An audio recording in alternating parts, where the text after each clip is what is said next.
거룩한 주님의 날, 특별히 우리 교회 창립 49주년을 맞는 이날에 이렇게 믿음으로 주님 앞에 나와 예비하고 하나님의 말씀 듣고 우리 교회를 더 든든하게 세워가기를 결심하는 여러분들에게 하나님의 크신 은혜와 축복이 임하길 간절히 축원합니다. 우리 교회는 흑성교회, 이제 지금은 교회 이름을 바꿨죠. 큰나무교회라고 하는 이름으로 바꿨습니다. 그 교회에서 이속 속도원들 12가정, 유년부 12명, 학생부 5명, 장년 12명, 총 31명이 이곳에 이 교회를 세워서 창립하게 되었습니다. 그때의 교회를 창립했던 그 멤버 중에 지금도 우리 교회에 나오고 있는 그런 성도들이 있습니다. 그리고 그 이후로 믿음의 성도들을 하나님께서 보내주셔서 이 교회가 더 든든한 그런 교회로 세워진 줄 믿습니다. 여러분들에게 감사를 드리고 고맙습니다. 이 시간 주위 분들과 한번 인사를 하고 말씀 나누도록 하겠습니다. 수고하셨습니다. 애쓰셨습니다. 힘내십시오. 더 온전한 교회를 세워 가십시다. 예, 모두의 수고입니다. 교회를 세우셨던 분들도 수고를 하셨고, 그리고 이제 교회에 등록하셔서 믿음으로 애쓰고 수고하는 하나님의 교회를 온전하게 세우기를 원하는 우리 성도 여러분들도 너무나도 많이 수고하셨습니다. 그 수고와 애씀이 있었기에 우리 교회가 이렇게 아름다운 교회로, 든든한 교회로 성장해 나간 줄 믿습니다. 그렇다면 이런 생각을 해봅니다. 이 교회는 정말 누가 세운 것일까? 누가 세웠을까요? 우리가 생각할 때에 가끔 그런 생각을 합니다. 이 교회 창립 멤버들이 교회를 세웠지, 아니면 어떤 든든한 그런 사람들이 이 교회를 세웠지, 이렇게 생각할 때가 많이 있습니다. 그러나 성경은 얘기하고 있기를 그런 사람들로 인하여 건물이 세워지기는 했지만 교회를 근본적으로 세우신 분은 바로 예수님이다 라고 하는 것을 얘기해 주고 있습니다. 오늘 성경 말씀 28절 가운데도 이렇게 말씀합니다. 하나님이 자기 피로 사신 교회, 이렇게 말씀해 주고 있습니다. 하나님이 자기 피로 사신 교회. 자기 피로라고 하는 의미는 자기 피가 매개체가 되어서 라고 하는 의미를 가지고 있습니다. 사셨다라고 하는 거지요. 값을 지불하고 사신 그런 모습들이 있었다라고 하는 것이지요. 마태복음 20장 28절의 말씀 가운데 보면 예수님이 이 세상에 오신 것도 바로 그 목적을 가지고 오셨음을 이렇게 말씀을 합니다. 인자가 온 것은 섬김을 받으려 함이 아니라 도리어 섬기려 하고 자기 목숨을 많은 사람의 대속물로 주려 함이니라, 이렇게 말씀해 주고 있습니다. 여기 대속물이라고 하는 말은 리트론이라고 하는 말인데 석방금이라고 하는 의미를 가지고 있습니다. 다시 말하면 팔려간 노예를 다시 사기 위해서 지불하는 돈, 그것을 대속물이다, 이렇게 말씀해 주고 있는 거지요. 다시 말하면 교회는 죄로 인하여 사탄에 붙들려간 사람들을 예수님이 피로 값을 지불하고 다시 찾은 성도들이다, 이렇게 말씀해 주고 있는 거죠. 그래서 교회는 이런 은혜에 감격하여 예수 그리스도를 구주로 고백하는 사람들의 모임이다, 이렇게 성경은 얘기해 주고 있습니다. 그래서 교회를 표현할 때에 에클레시아, 이렇게 표현을 하고 있는 것을 보게 됩니다. 그렇다면 교회는 누가 세운 것입니까? 당연히 몇몇 사람에 의해서 교회가 세워진 것이 아니라 예수 그리스도를 이 세상에 보내신 하나님이 세우신 것이다 라고 하는 거지요. 십자가에서 피 흘리시며 우리의 죄를 대신 지시고 죽으신 예수 그리스도께서 세우신 것이다 라고 하는 겁니다. 그런데 이런 생각을 해볼 수 있죠. 그렇다면 이 교회를 세우기 위해 애쓰고 수고하고 헌신하고 이렇게 행한 그런 사람들은 무엇일까? 이런 생각을 해봅니다. 하나님이 교회를 세우셨습니다. 예수님이 교회를 세우셨습니다. 그러면 내가 이 교회를 창립하기 위해서 정말 무진 애를 쓰고 헌신하고 수고하는 일을 마다하지 않았는데 그러면 나는 무엇일까? 이런 생각을 할 수 있지요.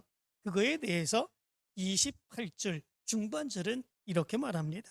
성령이 그들 가운데 여러분을 감독자로 삼고, 이렇게 말씀해 주고 있습니다.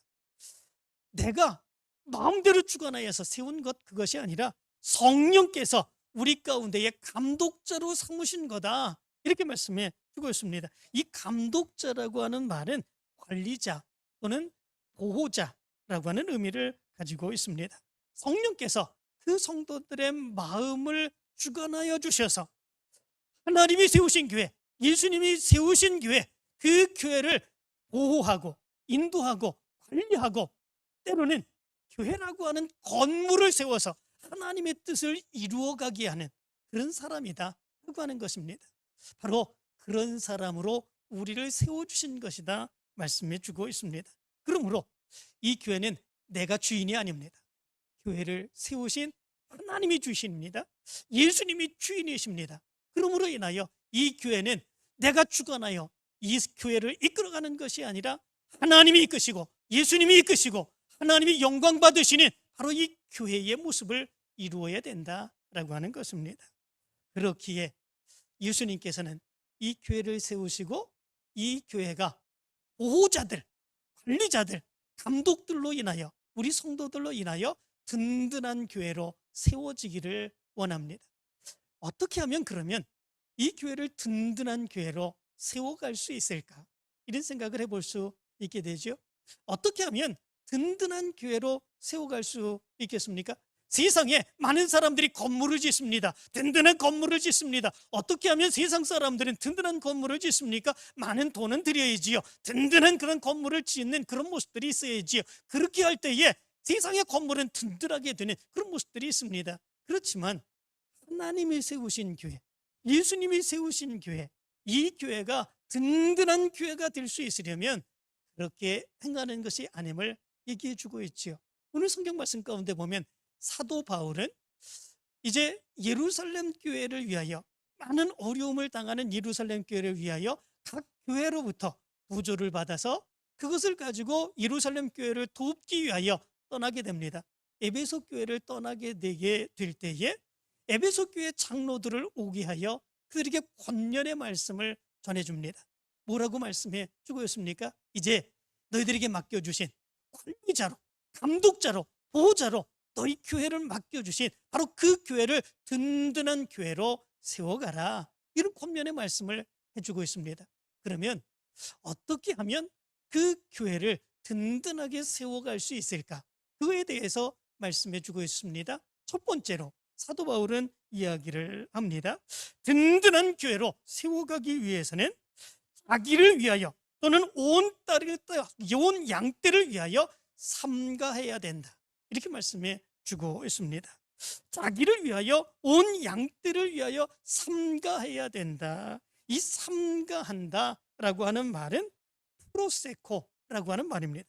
이 말은 무엇에 대해서 주의를 집중하다 또는 관심을 집중하다라고 하는 의미를 가지고 있습니다. 다시 말하면 자기를 위해서 관심을 집중해야 됩니다. 온 양떼, 곧 성도들을 위하여 관심을 집중해야 되는 그런 모습들이 있습니다. 왜 이런 모습들을 갖습니까? 그 모습은 자기 것이 아니기 때문에 그렇습니다. 자기의 관심, 자기의 집중이 아니라 하나님이 이 교회를 왜 세우셨을까?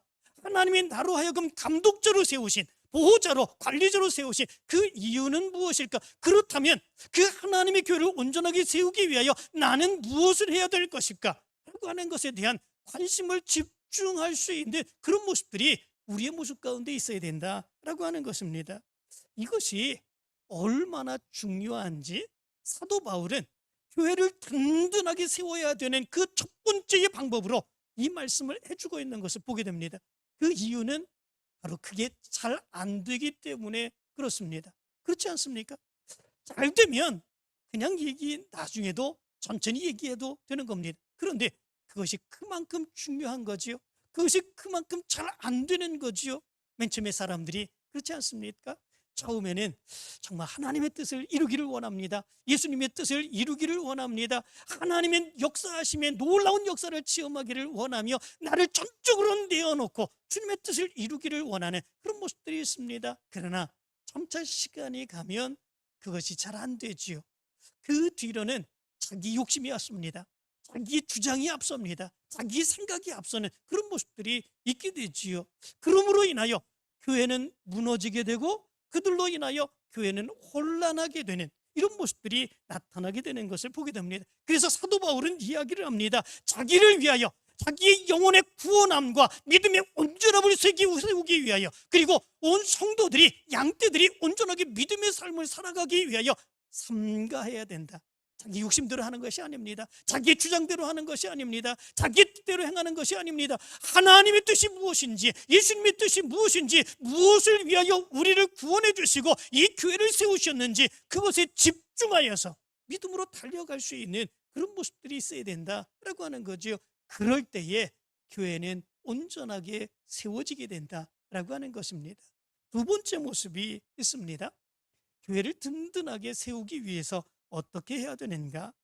어그러진 말을 하는 사람들을 물리칠 수 있어야 된다. 이렇게 말씀해 주고 있습니다. 29절 30절의 말씀 가운데 보면 이렇게 말합니다. 내가 떠난 후에 사나운 이리가 여러분들에게 들어와서 그 양떼를 아끼지 아니하며 또한 여러분 중에서도 제자들을 끌어 자기를 따르게 하려고 어그러진 말을 하는 사람들이 일어날 줄을 내가 아노라. 이렇게 말씀해 주고 있습니다.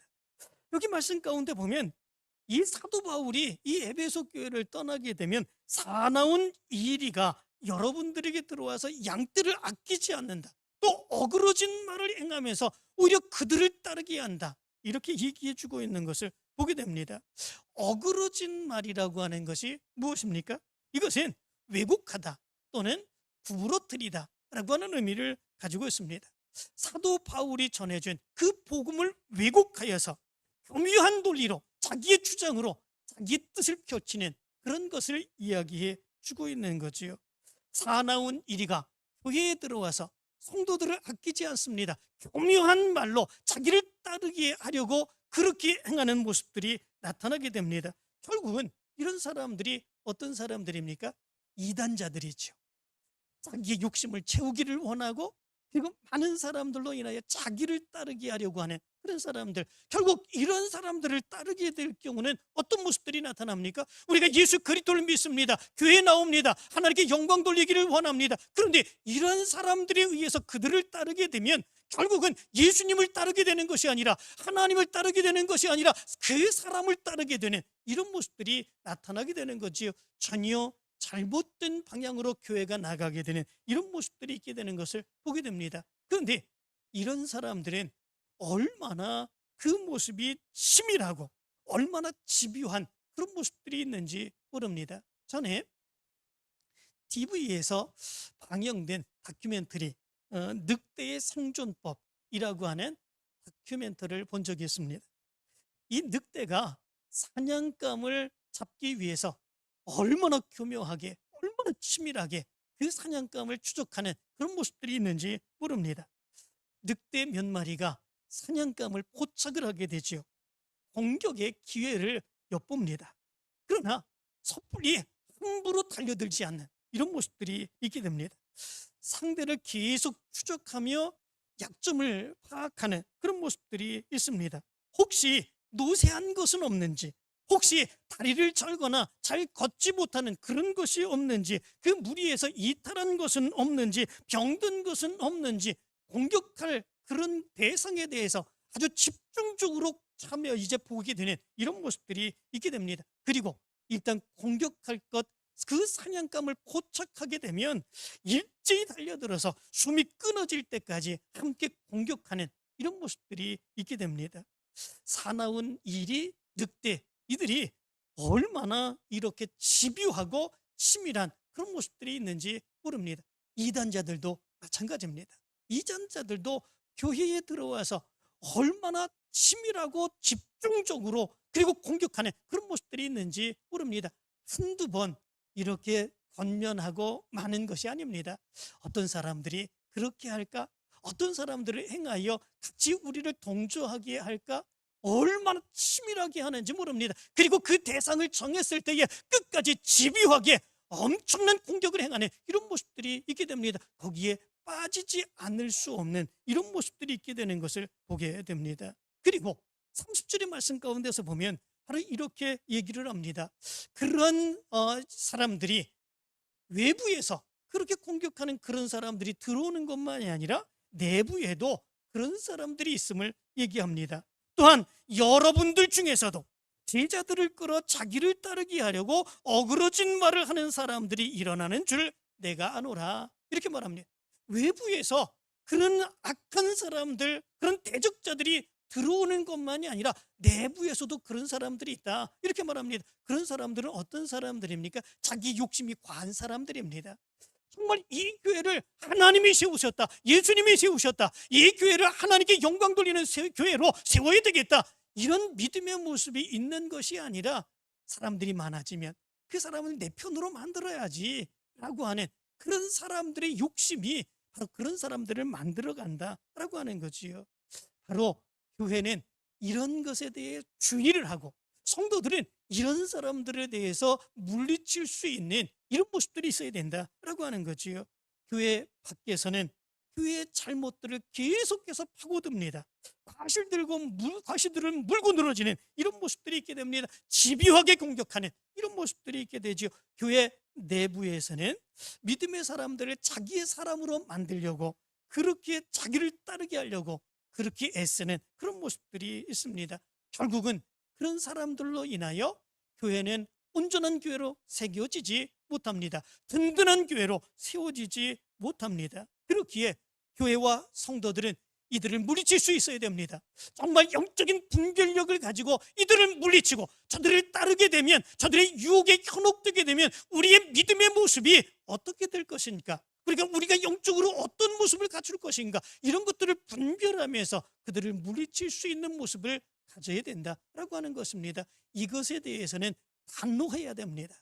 성도들에 대해서는 서로 사랑을 가지고 보듬어주고 아껴주고 격려할 수 있는 그런 모습들이 있어야 됩니다. 믿음의 모든 사람들은 바로 예수 그리스도께서 우리를 사랑하시는 것처럼 그렇게 사랑하고 애쓰고 수고하고 감싸주고 보호해주는, 실수할 수도 있습니다. 때로는 죄를 지을 수도 있습니다. 그러나 그럼에도 불구하고 감싸주고 보호해줄 수 있는, 포용해줄 수 있는 그런 모습들이 있어야 됩니다. 그렇지만 바로 이런 어그러진 일을 행하는 사람들, 그리고 단호하게 교회를 무너뜨리고자 하는 그런 이리 같은 자들은 단호해야 됩니다. 엄격해야 됩니다. 그들은 물리칠 수 있는 그런 모습들이 있어야 됩니다. 그럴 때에 그 교회는 온전하게 든든하게 세워져 갈 수 있다 말씀해 주고 있습니다.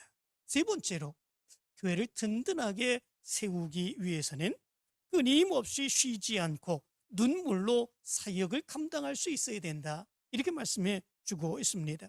31절 말씀은 이렇게 말합니다. 그러므로 여러분이 일깨어 내가 3년이나 밤낮 쉬지 않고 눈물로 각 사람을 훈계하던 것을 기억하라, 이렇게 말씀해 주고 있습니다. 사도 바울이 이 에베소 교회 사교회에서 3년 동안이나 그렇게 애쓰고 수고한 그런 모습들이 있었음을 얘기해 주고 있습니다. 3년이나 밤낮 쉬지 않고 눈물로 각 사람을 훈계하여 가르쳤던 것, 이런 것들을 기억해야 된다라고 하는 것입니다. 그러므로 인하여 교회의 믿음의 성도들은 사도 바울이 그리했던 것처럼 그렇게 날마다 교회를 위하여, 하나님의 뜻을 위하여 날마다 눈물로 기도하고 눈물로 사역을 감당하며 힘들고 어려운 모습이 있다고 할지도 그 교회를 지켜가고자 하는 그런 믿음의 결단들이 있어야 된다라고 하는 거지요.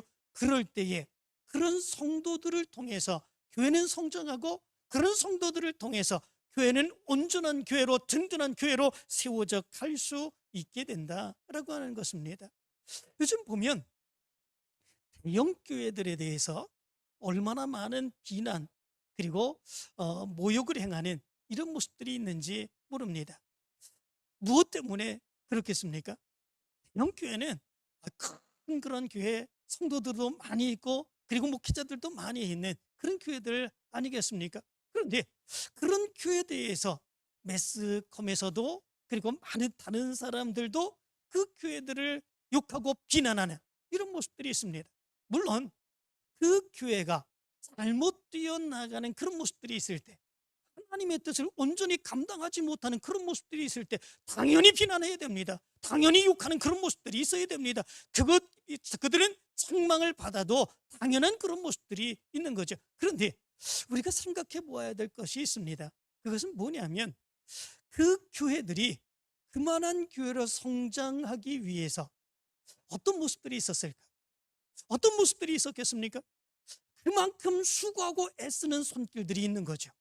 그만큼 밤낮으로 기도하고 수고하고 애쓰고 헌신하면서 자기 모든 것을 다 바치는 그런 믿음의 성도들이 있는 거죠. 그만큼 많은 성도들이 있었기에 바로 그만큼 큰 교회로 성장하는 그런 모습들이 있게 되었다라고 하는 거죠. 그런 교회들이 비난을 받을 수 있습니다. 그런 교회들이 모욕을 받을 수도 있습니다. 조롱받을 수도 있습니다. 그런데 저는 분명히 기억합니다. 그런 교회들은 밤낮으로 애쓰고 수고하고 기도하고 헌신하는 그런 성도들이 있기 때문에 설령 잘못된 모습으로 나간다고 할지라도 돌아올 줄로 믿습니다. 다시 바르게 세워질 줄로 믿습니다. 무엇 때문에 그렇습니까? 하나님의 뜻을 이루고자 그렇게 세우기를 원하면 날마다 눈물로 부르짖으며 기도하고 헌신하고 수고하는 믿음의 사람들이 있기 때문에 그렇습니다. 교회는 이런 분들로 세워져야 됩니다. 날마다 하나님의 뜻을 생각하며 날마다 하나님께서 원하시는 일을 생각하며 날마다 이 교회를 위하여 내가 헌신할 것이 무엇일까? 이 교회를 위하여 내가 희생해야 할 것이 무엇일까? 라고 하는 것을 날마다 생각하며 애쓰고 수고하는 믿음의 일꾼들 더 많아져야 됩니다. 그런 성도들이 많아지면 많을수록 그 교회는 더 든든한 교회로 세워질 수 있게 되는 것입니다. 이 교회를 세우기 위해서 우리는 애쓰고 수고해야 되는 것이지요. 교회가 그런 교회로 세워지는데 얼마나 힘들고 어려운 모습들이 많이 있는지 모릅니다. 교회가 든든한 교회로 세워지기 위해서 얼마나 많은 사람들의 희생과 헌신과 노력과 봉사의 모습이 있는지 모릅니다. 그렇게 해도 성장할까 말까 하는 그런 모습들이 있습니다. 그렇지만 그 교회가 성장했다고 할지라도 무너지는 데는 한순간입니다.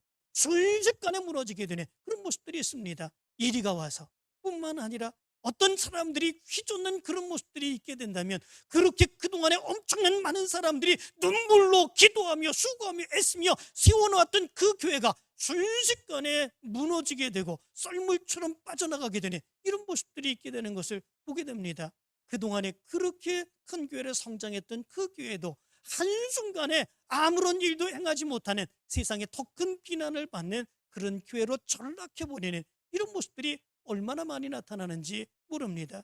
그러므로 인하여 우리 믿음의 사람들이 어떻게 해야 되는 것입니까? 교회를 위하여, 하나님의 뜻을 위하여 정말 하나님께서 나에게 원하시는 것이 무엇일까? 그것을 생각하며 사도 바울처럼 밤낮으로 눈물로 기도하며 헌신하며 수고하며 희생할 수 있는 그런 모습들이 있어야 됩니다. 그럴 때에 그런 성도들이 모여서 성장하게 되고 하나님의 크신 뜻을 이루어갈 수 있게 된다라고 하는 것입니다. 여러분들의 모습에 이 모습이 나타나게 되길 간절히 축원합니다. 다른 사람들을 보지 마시기를 바랍니다. 내가 하나님 앞에서 온전하게 하나님의 사역을 감당하는 모습이 무엇인가? 밤낮으로 나는 눈물을 흘리며 사역을 감당하고 희생하고 헌신하는가? 그 모습을 기억하면서 하나님의 사역을 감당할 수 있는 여러분들 되시기를 간절히 축원합니다. 마지막 네 번째 모습이 있습니다. 그 교회가 든든한 교회로 세워질 수 있으려면 하나님의 말씀에 든든히 세워질 수 있어야 된다라고 하는 것입니다. 32절의 말씀은 이렇게 말합니다. 지금 내가 여러분을 주와 및 그 은혜의 말씀에 부탁하노니 그 말씀이 여러분을 능히 든든히 세우사 거룩하게 하심을 입은 모든 자 가운데 기업이 있게 하시리라. 이렇게 말씀해 주고 있습니다. 여기 말씀 가운데 보면 은혜의 말씀에 부탁한다 이렇게 말씀해 주고 있습니다. 은혜의 말씀이라고 하는 것이 무엇입니까? 사도 바울이 에베소 교회 성도들에게 전해준 예수 그리스도의 말씀입니다. 그 말씀으로 든든하게 설 수 있는 그런 모습들이 있어야 된다라고 하는 거죠. 그럴 때에 그 말씀이 성도들을 보호합니다. 성도들을 이끌어갑니다. 성도들을 하나님의 말씀의 능력 가운데 거하게 하는 이런 모습들이 있게 됩니다. 신앙생활의 가장 큰 중심, 표준이 무엇이겠습니까? 그것은 하나님의 말씀입니다. 하나님의 말씀대로 믿음으로 온전하게 살아가는 그 모습이 나타나야 되는 것이지요. 하나님의 말씀대로 살아갈 때에 하나님의 능력의 역사를 체험할 수 있습니다. 하나님의 말씀대로 살아가게 될 때에 그 교회는 든든한 교회로 세워지게 됩니다. 그러나 하나님의 말씀이 아니라 내 생각이, 내 중심이, 내 목적이 앞서면 어떤 모습들이 나타나게 됩니까? 우리가 교회라고 생각해서 열심히 모였는데 내 생각이 앞섭니다. 내 주장이 앞섭니다. 내 논리가 앞섭니다. 내 이념이 앞섭니다. 그러면 이 모임은 하나님의 교회가 되는 것이 아니라 세상의 사소한 모임이 될 수밖에 없는 그런 모습들이 있게 된다라고 하는 거지요. 그런 교회는 죽은 교회입니다. 그 교회는 역사하지 못하는 그런 교회입니다. 살아있는 교회, 하나님의 역사가 일어나는 교회, 그런 교회가 되기를 원하면 하나님의 말씀에 굳건하게 설 수 있는 그런 모습들이 있어야 된다라고 하는 거죠. 하나님의 말씀을 붙들고 그 말씀대로 살아가고자 하는 열망이 성도들에게 넘쳐나야 된다라고 하는 겁니다. 그래서 32절 후반절의 말씀 가운데 보면 이렇게 말합니다. 그 말씀이 여러분을 능히 든든히 세우사 거룩하게 하심을 입은 모든 자 가운데 기업이 있게 하시리라. 이렇게 말합니다. 그 말씀이 우리를 든든하게 세웁니다. 말씀이 우리를 세웁니다. 말씀이 우리를 신앙으로 든든하게 세우게 합니다. 그 말씀의 능력 가운데 하나님의 놀라운 은혜를 체험하며 믿음으로 승리하며 살아갈 수 있게 됩니다. 그리고 그 말씀 안에서 우리는 천국 백성이 되어 하나님의 나라에 이르게 되는 놀라운 축복의 역사가 이루어지게 된다라고 하는 것입니다. 기업이 있게 하시겠다라고 하는 것이 바로 그런 의미입니다. 사랑하는 성도 여러분, 예수님께서는 예수님이 세우신 그런 그 교회가 든든하게 세워지시기를 원합니다. 그래서 사도 바울은 그 교회가 든든하게 세워지기 위해서 이렇게 해야 된다, 이렇게 말씀해 주고 있습니다. 이제 우리 교회가 49주년이 되었습니다. 지금까지 든든한 교회로 세워진 줄 믿습니다. 앞으로 더 든든한 교회로 세워지고 더 성장하는 교회가 되어서 하나님의 더 많은 사역을 감당하는 그런 교회가 되기를 간절히 원합니다. 이제 삼가하시기를 바랍니다. 어그러진 말을 행하는 사람들이 주위에 있다면 그들을 물리치시기를 바랍니다. 눈물로 밤낮 기도하며 애쓰며 헌신하며 수고하며 사역을 감당하시기를 바랍니다. 무엇보다도 하나님의 말씀에 굳건하게 바르게 서는 귀한 역사가 있게 되기를 간절히 바랍니다. 그래서 우리 교회가 든든한 교회로 세워져서 하나님께 더 큰 영광 돌리는 귀한 교회가 되기를 간절히 축원합니다.